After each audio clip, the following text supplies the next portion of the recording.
In recent years, the rise of digital communication has brought about new opportunities for connection and interaction.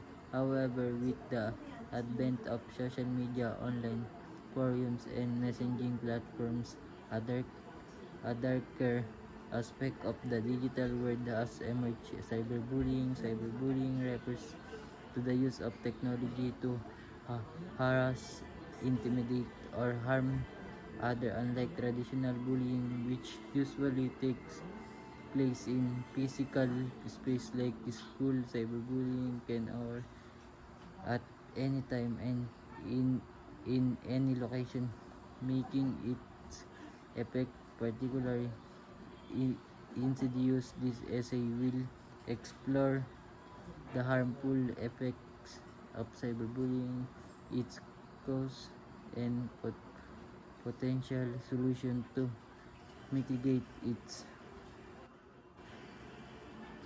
prevalence.